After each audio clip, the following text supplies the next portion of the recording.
Capítulo 4. Herramientas de análisis.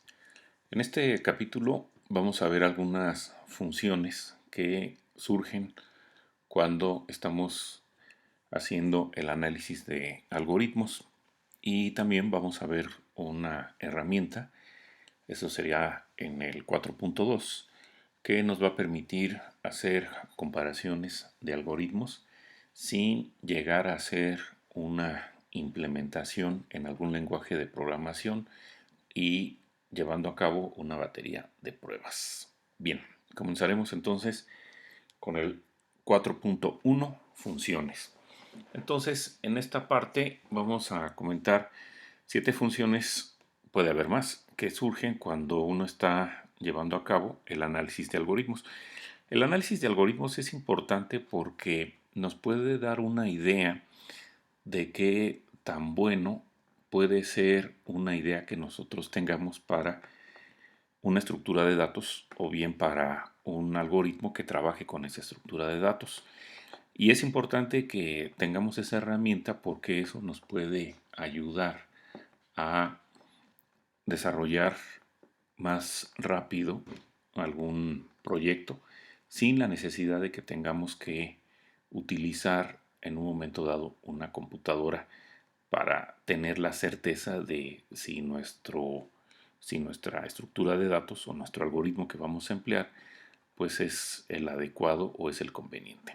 Bueno, la primera función, que en este caso pues es la más sencilla, pues es la función constante. Simplemente, bueno, f de n igual a c. Esta, esta constante es fija y puede tomar el valor que en un momento dado se requiera. Eh, Básicamente va a contar alguna operación que deba de desarrollar algún algoritmo. Puede ser un valor sencillo o algo más complejo, como por ejemplo 2 a la 8. Y entonces, para esta función, cuando ustedes le dan cualquier argumento de n, la función constante f de n va a dar siempre el mismo valor, en este caso c. Es decir, no va a importar qué valor tenga n, f de n siempre estará dando ese valor constante c. Um, bueno, en el caso de las funciones que son manejadas en el análisis de algoritmos, generalmente son funciones enteras y la función constante que es más usada pues es g de n igual a 1. Además, cualquier otra función, por ejemplo f de n igual a una constante, la podemos reescribir como una constante c que estaría multiplicando a la función constante más usada, g de n igual a 1, para entonces tener algo como esto, f, donde la función f de n queda en términos de g de n multiplicada por una constante. ¿Qué información te está dando esta función? Pues básicamente la cantidad de pasos que se ocupan para llevar a cabo una operación básica en la computadora. Operaciones básicas como la suma de dos números, el poder asignar un valor a una variable o la comparación de dos números. Bueno, otra función es la logarítmica, f de n igual a logaritmo de n base b, siendo en este caso esta la base, pues una constante que es mayor que 1 y pues es también una función que aparece con bastante frecuencia cuando ya se están analizando estructuras de datos o bien algoritmos. Esta función la podemos también expresar de la siguiente manera. X va a ser igual al logaritmo de n base b si solo si se cumple que b a la x es igual a n. Por definición decimos o se dice que el logaritmo de 1 base b, pues en este caso es 0. Y bueno, ya dijimos que el valor de b también se le conoce como la base del logaritmo. Encontrar el valor exacto de la función para algún entero n, pues requiere utilizar alguna herramienta como por ejemplo cálculo, pero también podemos en un momento dado lograr una aproximación que nos puede ser útil al momento de hacer algún análisis sin llegar a emplear algo tan complejo como el cálculo. Entonces, lo que se hace es determinar cuál es el entero más pequeño, que en este caso sea mayor o igual al logaritmo de n base b. Y este número, o bien es igual al número de veces que en un momento dado podemos dividir a n por la base b, ya, bueno, hasta que se obtenga un número menor que o igual a 1. Por ejemplo, el logaritmo de 27 base 3, pues en este caso es 3, porque podemos dividir al 27 hasta en 3 ocasiones utilizando el 3, y en la tercera división pues estaríamos obteniendo el valor de 1. Entonces, con esta aproximación dijimos que podemos entonces dividir a n utilizando esa base hasta que lleguemos a un número que sea menor que o igual a 1. Y de igual manera, bueno, podemos observar para el caso de que se quiera calcular el logaritmo de 64 base 4, pues en este caso el 64 lo dividiremos entre 4, y esto se puede hacer hasta en 3 ocasiones. Por lo tanto, ese logaritmo pues es igual a 3. Y para el caso de aproximar el logaritmo de 12 base 2, podemos ver que esta aproximación es 4, ya que podemos hacer hasta 4 divisiones antes de que obtengamos 1 o un valor que sea menor a 1. En este caso podemos llegar hasta 0.75.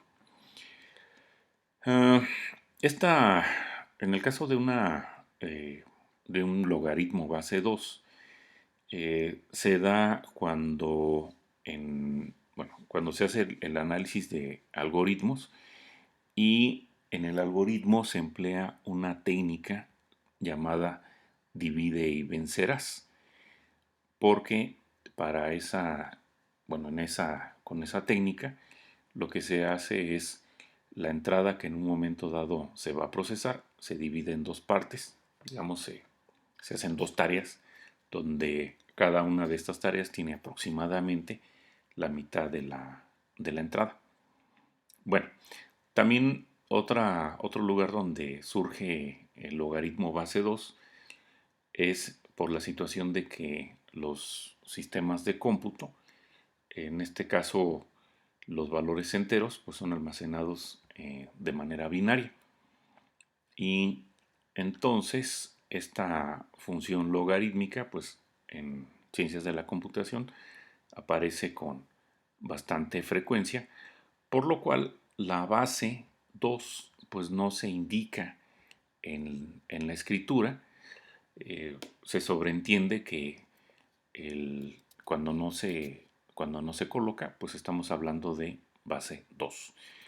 A diferencia de lo que sucede, por ejemplo, en los textos de matemáticas, cuando no se anota la base, pues se sobreentiende que es base 10, pero acá en ciencias de la computación, si no se anota la base, se sobreentiende que la base es 2.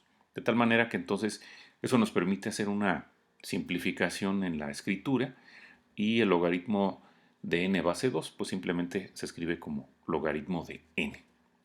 Bueno, para poder manipular los logaritmos sabemos que hay reglas que son parecidas o semejantes a las de los exponentes. Aquí, bueno, en la proposición 4.1 están dadas estas reglas de logaritmos para números reales, tal que a sea mayor que 0, b sea mayor, bueno, la base sea mayor que 1, c sea mayor que 0 y d sea mayor que 1. Entonces tenemos la primera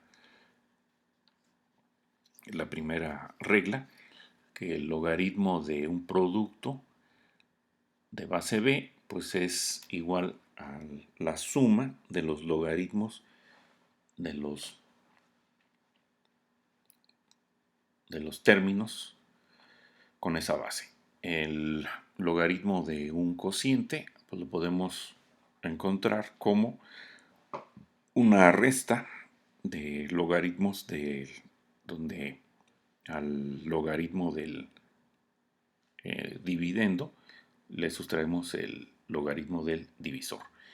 El logaritmo de a a la c lo podemos también calcular como c que esté multiplicando solamente al logaritmo de a. Y para el caso, la regla 4 nos permite en este caso poder hacer un cambio de base, un logaritmo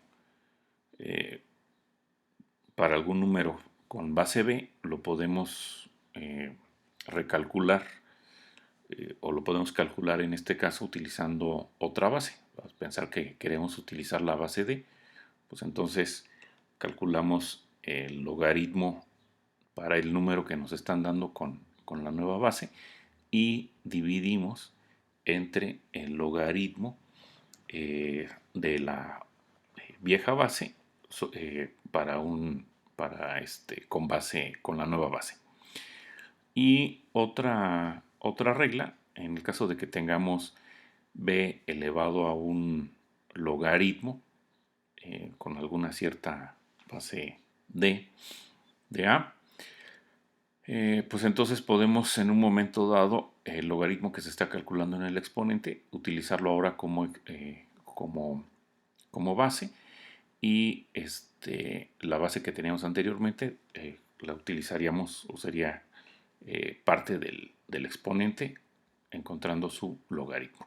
Bien, también es habitual que en el caso de que tengamos la potencia de un logaritmo,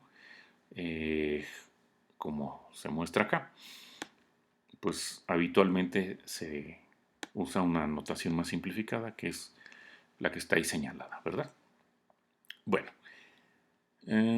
otra función que también se maneja, esta sería la tercera, pues es la función lineal, donde f de n es igual a n. Entonces, para alguna entrada n, la función lineal f estaría asignando el propio valor de n, y esta función aparece en el análisis de algoritmos cuando se tiene que hacer una operación básica para cada uno de los n elementos. Por ejemplo, aquí hablan de comparar un número x con cada uno de los elementos de un arreglo que tiene un tamaño n. Entonces, si se va a hacer una comparación con cada uno de esos elementos, pues entonces se van a ocupar n comparaciones.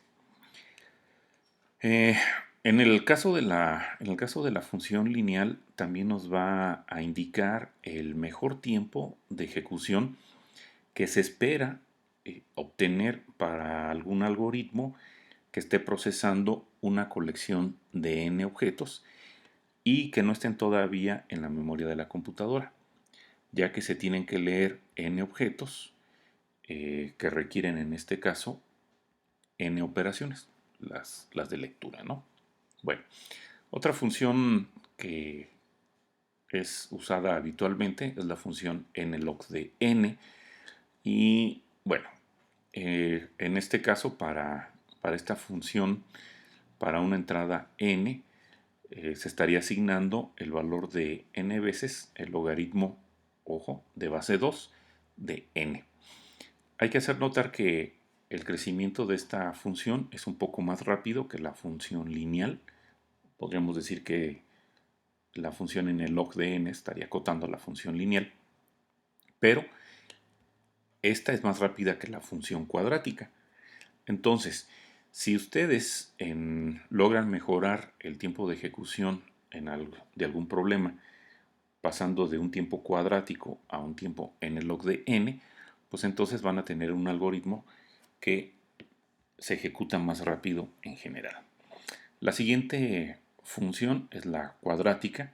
y también es frecuente su aparición cuando se hace análisis de algoritmos, es f de n igual a n cuadrada. Entonces, para una entrada, para una entrada n, la función f estaría asignando el producto de n con ella misma, y la razón por la que aparece esta función cuadrática en el análisis de algoritmos es porque hay varios algoritmos que tienen ciclos anidados, donde el ciclo interno está realizando un número lineal de operaciones y el ciclo externo también realiza un número lineal se realiza un número lineal de ocasiones. Por lo tanto, el algoritmo estaría realizando, el total de operaciones sería pues n por n, y eso pues, nos daría n cuadrada. Entonces, veamos qué otra relación o en dónde más puede aparecer la función cuadrática. Pues es el caso donde en un ciclo, en la primera iteración se lleva a cabo una operación, en la segunda iteración se realizan dos operaciones, en la tercera iteración se llevan a cabo tres operaciones y así sucesivamente. Entonces, si contamos el total de operaciones en un ciclo que se ejecuta n veces, pues tendríamos que hacer esta suma desde 1 hasta n. Y en otras palabras, pues el número de operaciones que se están realizando dentro del ciclo, pues se va a estar incrementando en 1 cada vez que se lleva a cabo una iteración de lo que es el ciclo exterior. Entonces, bueno, a Karl Gauss se le atribuye la identidad que está enseguida, en donde se le había, supuestamente para entretenerlo, encontrar la suma desde 1 hasta 100. Y bueno, pues la anécdota pues es bastante curiosa por la manera como lo resolvió, ¿verdad? Eh, en vez de, en vez de hacer la suma de cada uno de los valores, pues simplemente lo que hizo fue eh, reescribir la suma enseguida de la que se le había encontrado en orden invertido, y después proceder a sumar de las columnas. De esa manera, por ejemplo, al valor de 1 le sumo el valor de 100, luego al valor de 2 le sumo el valor de 99 y así sucesivamente, ¿no? Entonces, la cantidad de sumas que se hacen, pues serían en este caso 100, y cada una de esas sumas, pues da el valor de 101. Pero como se están duplicando las sumas, pues entonces el resultado, el resultado correcto pues sería 100 por 101 entre 2. Bueno, aquí no tengo manera de cómo escribirlo, pero bueno, lo pueden consultar, ¿no? En internet. Entonces, cuando tenemos un entero n que es mayor o igual que 1, del cual queramos obtener la suma, eso pues va a ser igual a la expresión que tenemos del lado derecho, n por n más 1 sobre 2. Y hay una justificación visual de este resultado para el caso de que n sea un número par. Déjenme mostrárselos. Aquí lo podemos apreciar, ¿verdad? Entonces, nosotros queremos saber cuánto vale esta suma, ¿verdad? De los rectángulos. El primer rectángulo pues tiene una área de 1, el siguiente rectángulo tiene una área de 2 y así sucesivamente hasta que llegamos al último rectángulo que tiene tamaño n. Entonces, en este triángulo que aparece, podemos observar que el, el área pues es este triángulo que está aquí enmarcado. El área de este triángulo pues sabemos que tiene base n y altura n, por lo tanto el área del triángulo pues sería n cuadrada sobre 2. Y ya solamente haría falta pues sumar cada uno de los triangulitos que se encuentran por encima de la diagonal, ¿verdad? Entonces podría yo ir agarrando en parejas y esos me darían un área de 1. Como estamos suponiendo que n en este caso es par, pues entonces la cantidad de cuadrados de área 1 que puedo completar pues sería n sobre 2. Entonces el resultado del área total podemos observar que pues entonces será n cuadrada sobre 2 más n sobre 2, que es lo que en un momento dado se obtiene cuando ustedes reescriben esta expresión que está en la proposición 4.2, ¿verdad? N cuadrada sobre 2 más n sobre 2. Bueno, entonces esa es el área que debemos de encontrar, y la justificación visual de lo anterior pues lo podemos ver de esta manera. Tomamos la mitad de los rectángulos que están en esta parte, y entonces el más grande de ellos lo colocamos encima del rectángulo más chico, y así sucesivamente hasta que los acomodamos como se muestra en la figura B. Y entonces este rectángulo grandote podemos ver que entonces va a tener, como tomamos nada más la mitad, entonces va a tener como base pues n sobre 2. Y la altura, pues todos ellos van a tener 1 más n más 1, ¿verdad? Y aquí lo podemos, bueno, aquí nos lo está indicando la figura. Por lo tanto, el área de este rectángulo pues sería n sobre 2 por n más 1, que bueno, pues es eh, el resultado que estábamos esperando encontrar de acuerdo a la proposición que estaba, perdón, ya me fui muy abajo, muy arriba, que es lo que está aquí en esta parte, ¿no? Bueno, eh, ¿qué más? Bueno, entonces lo que podemos entonces comentar es que si se ejecuta un algoritmo que tenga ciclos anidados, de tal manera que en el ciclo anidado se está incrementando la cantidad de operaciones en 1 cada vez que se ejecuta, entonces la cantidad de operaciones pues termina siendo cuadrático en el número de veces de n que se hace, bueno, que hace el ciclo exterior. Entonces, la cantidad de operaciones, bueno, pues sería n por n más 1 sobre 2, o bien n cuadrada sobre 2 más n sobre 2. Y en esta situación, bueno, podemos ver que es un poco más que un cierto factor constante, digamos la mitad de veces la función cuadrática n cuadrada, ¿no? Entonces, pero digo, en términos gruesos, pues sigue siendo cuadrático.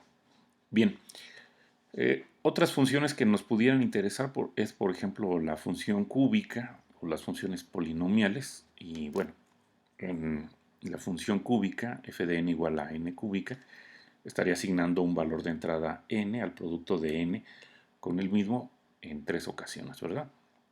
Esta aparece con menor frecuencia, pero este, pero también puede surgir.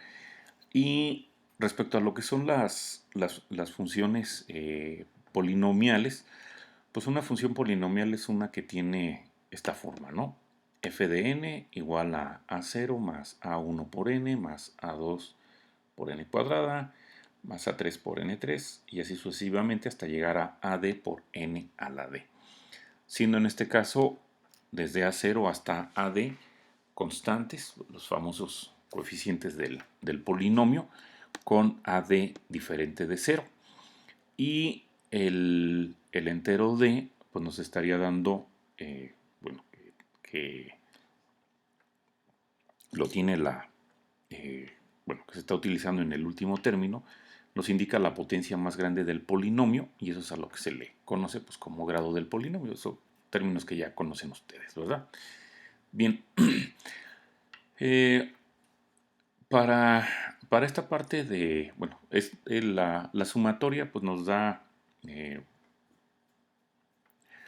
eh, nos da una manera compacta de poder escribir en algunas situaciones algunos términos que se estén sumando.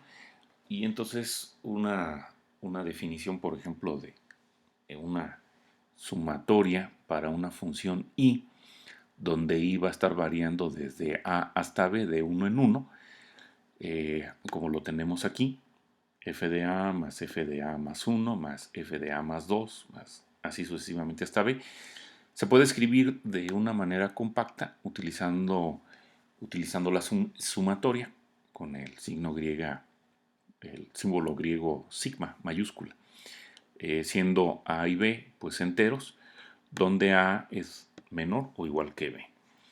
Y estas sumatorias también están presentes en el análisis de los algoritmos y en las estructuras de datos, porque pues, los ciclos nos van a dar este tipo de situaciones.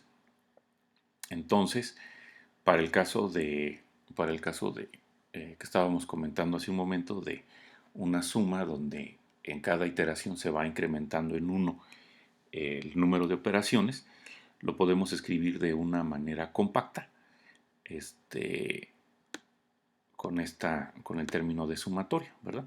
Eh, la suma arrancando desde uno y llegando hasta n, la podemos, que es la que habíamos comentado previamente, la que se encuentra por acá en en la función, bueno, en la proposición 4.2. Esta cantidad de términos de esta suma, pues lo podemos escribir de una manera muy compacta, utilizando el símbolo de sumatoria, y de la cual ya habíamos dicho que, bueno, es igual a n por n más 1 sobre 2. Y de igual manera, bueno, utilizando esta sumatoria, un polinomio f de n que tenga grado d con coeficientes de a0 a la ad, pues lo podemos escribir utilizando el símbolo de sumatoria, pues de esta manera, ¿verdad? Y con eso, bueno, pues podemos hacer la escritura de sumas de una manera compacta, siempre y cuando, bueno, por supuesto tengan una estructura regular. Bueno, la función exponencial también puede aparecer, y esta función exponencial pues es f de n igual a b a la n. Necesitamos, o bueno, se tiene que en este caso b va a ser una constante positiva conocida como base, y el argumento n pues es el exponente, y por lo tanto entonces la función exponencial estaría asignando al argumento de entrada n el valor que se obtiene de multiplicar esta base b por sí misma n veces. De igual manera, ya lo había, como lo hemos expresado previamente en el análisis de algoritmos, la base más común que aparece para la función exponencial pues sigue siendo la base 2. Y un caso o un ejemplo es cuando tenemos un ciclo que empieza haciendo una operación y enseguida, en la siguiente iteración, dobla la cantidad de operaciones. Es decir, si hizo una operación, en la siguiente hace dos, y después vuelve a doblar la cantidad de operaciones para entonces realizar 4 operaciones, y así sucesivamente. Entonces la cantidad de operaciones que se realiza en la enésima iteración pues es 2 a la n. Eh, también también este valor exponencial lo podemos ver, por ejemplo, cuando utilizamos una palabra, una palabra de computadora entera que contenga o que utiliza en este caso n bits. Y estos se pueden utilizar para representar enteros no negativos que sean menores que 2 a la n. Digamos que eh, si su palabra fuera, por ejemplo, de tamaño un bit, entonces pues nada más podrían representar em, nada más podrían tener dos valores, el 0 y el 1, por ejemplo, ¿no? Si tuvieras, si tuvieras 2 bits, entonces ahora podrías representar eh, el 0, el 1, el 2 y el 3. Bueno, por supuesto que eso estaría, o eso eh, expresándolo en bits, ¿verdad? Que sería 00, 01, 10 y 11. Bueno, había hay que observar que cuando incrementamos en un bit estamos duplicando la capacidad, ¿no? Porque anteriormente con un bit decíamos que podíamos manejar dos valores. Con 2 bits ya puedes manejar o representar 4 valores. Y si incrementas otro bit más, pues entonces ahora duplicamos, ¿no? Y ahora nos vamos a 8. De tal manera que en un momento dado podríamos ya utilizando n bits, no vayan a pensar que es COVID, podríamos tener pues hasta valores enteros positivos hasta 2 a la n-1, pensando que también estamos guardando el 0. Bueno, eh, para el caso de para el caso de que se manejen otros exponentes, bueno, podría ser útil pues ver lo que comenta aquí la proposición 4.3 para reglas de exponentes dados enteros positivos A, B y C. Y bueno, de estas las conocemos. Sabemos que si tenemos B a la A y después está elevado a una potencia C, pues eso es B a la elevado al producto de los exponentes, ¿verdad? De igual manera, si tenemos un producto eh, donde tenemos la misma base, eh, para dos, dos, este, dos exponentes, pues entonces eso lo podemos escribir como b al exponente a más c. Y de igual manera podríamos proceder con un cociente de dos exponentes que tengan la misma base. Lo podemos escribir como b a la a menos c, ¿verdad? Bueno, y de igual manera, bueno, para el caso de, para el caso de fracciones o números reales o exponentes negativos, también podemos trabajarlos para la función exponencial. Y entonces, por ejemplo, si tenemos un entero positivo k, podemos definir b a la 1 sobre k como la késima raíz de b.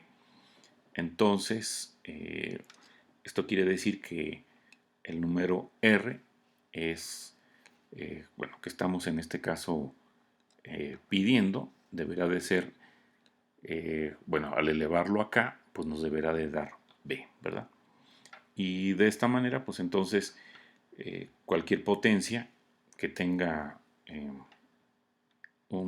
bueno, en el cual su exponente aparezca como una fracción, eh, bueno, perdón, lo podemos expresar como una fracción, ¿no? Entonces, b a la ac, pues lo podemos expresar como b a la a y después como la raíz, bueno, en este caso de c, de, de, este, de este término, ¿verdad? De esta potencia. Y de igual manera, bueno, se puede hacer lo mismo para algún número real x, eh, o bien números que estén de esta manera. de tal suerte que vayamos haciendo que la fracción AC se encuentre cada vez más cerca de X. O sea, si en un momento dado quisiéramos hacer alguna aproximación, ¿verdad? Y en el caso de que tengamos un exponente negativo, bueno, aquí está un poco invertida la regla, pero bueno, eh, podemos aplicar, podemos aplicar la regla 3 de los exponentes para hacer esto que se comenta aquí, ¿verdad? Eh, B a la D, pues lo podemos expresar como 1 a la B menos D. Ahí estaríamos suponiendo que en este caso B a la C pues nos estaría dando 1 y la manera como nos puede dar 1 pues hace siendo que se valga 0, ¿verdad? Que es lo que se comenta en esta parte. Bueno, por otro lado, cuando tenemos un ciclo donde en cada ocasión eh, se le va aplicando un factor multiplicativo mayor que el anterior, eh, estaríamos en una situación como la siguiente.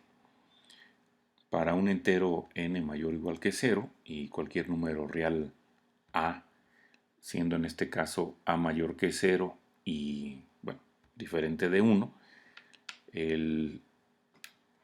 tendríamos lo que se comenta previamente. En cada iteración estamos tomando un factor multiplicativo, entonces se empezaría primero con 1, después se multiplica por a. En la siguiente iteración, enseguida se multiplica otra vez por a, de tal manera que ya tendríamos a cuadrada, y así sucesivamente hasta llegar a n, ¿verdad? Entonces, eso que estaría haciendo nuestro ciclo, pues ya decíamos que como tiene un patrón regular, pues lo podemos expresar mediante una sumatoria, y entonces sería la suma de a i, empezando desde 0 hasta n, ¿verdad? Y ya sabemos, bueno, que a0 es 1, en el caso de que, bueno, y estamos también considerando que a es mayor que, bueno, y si a es mayor que 0, entonces esta suma, pues esta suma que está acá, la podemos expresar de una manera compacta, como se muestra ahí enseguida, ¿verdad? Em, para encontrar ese resultado o esa manera compacta, em, se podría hacer algo parecido a lo que se hace cuando se quiere encontrar la forma compacta de la suma de Gauss.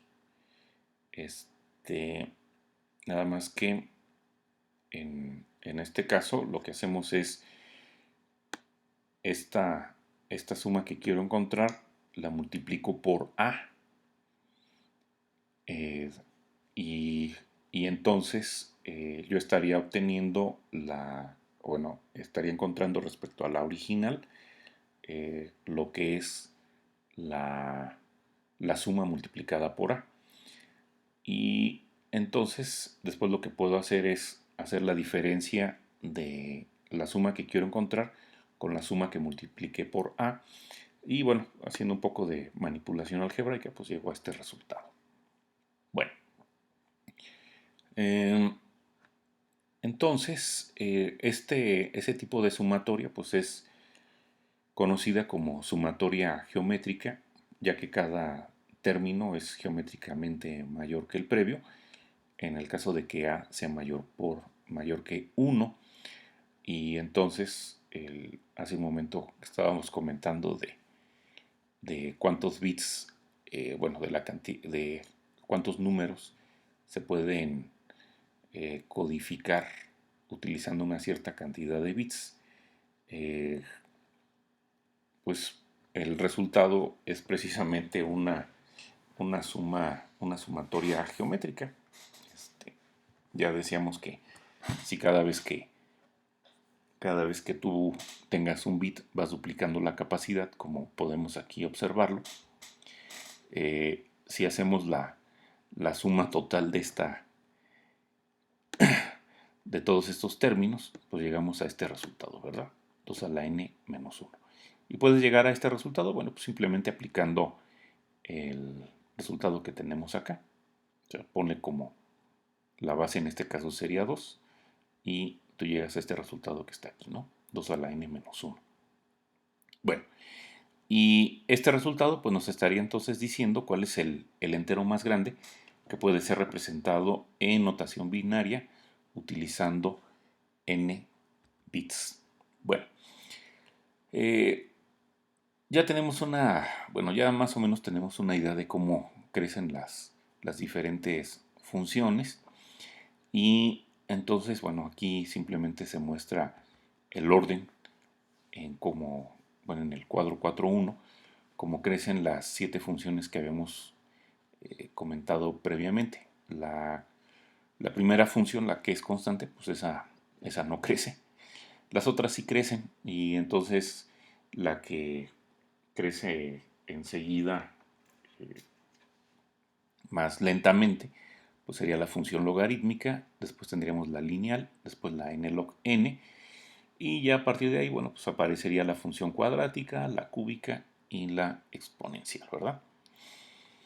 Entonces, ¿qué es? Bueno, de esta información que está aquí, cuando tenemos que hacer operaciones en estructuras de datos, nuestro deseo es que el tiempo que le lleve sea proporcional a una función constante o logarítmica, y que los algoritmos que estén trabajando con las estructuras de datos lo hagan en un tiempo lineal o bien en el log n. Para el caso de que tengamos algoritmos cuadráticos o cúbicos, bueno, eh, no son tan, no son tan buenos, pero bueno, pueden, digamos, en algunos casos son realizables computacionalmente, pero ya algoritmos que tengan algún tiempo exponencial, pues no son útiles, salvo el caso de que tengamos entradas pequeñas.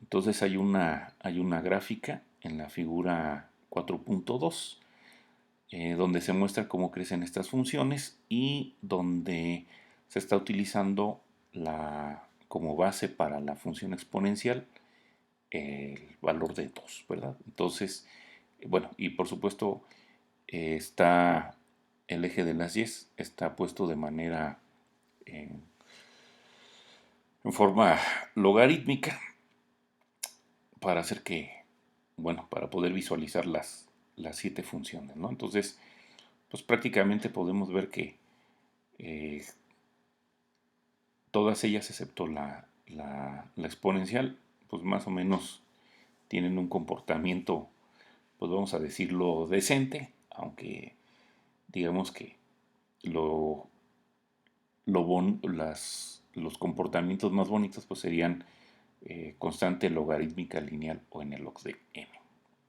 Bien. Ok. ¿Qué más? Bueno, ya decíamos que el, en este caso estas funciones las vamos a manejar con enteros.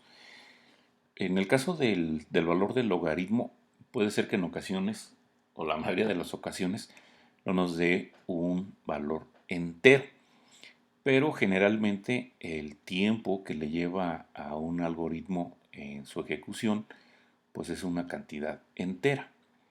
Eh, si en un momento dado ese tiempo lo medimos o lo correlacionamos con la cantidad de operaciones realizadas, entonces en el análisis de un algoritmo se puede en un momento dado involucrar el uso de la función piso o el uso de la función techo para obtener un valor entero. Entonces, la primera de ellas es la función piso, y esta nos estaría dando el entero más grande menor que o igual a x. Y la función techo de x nos estaría dando el entero más pequeño, que es mayor que o igual a x. Entonces, de esa manera, bueno, podríamos trabajar funciones en las cuales requerimos un valor entero, pero que la función subyacente pues no te da un entero, como las funciones logarítmicas. Pues hasta aquí sería entonces este tema. Agradezco su tiempo.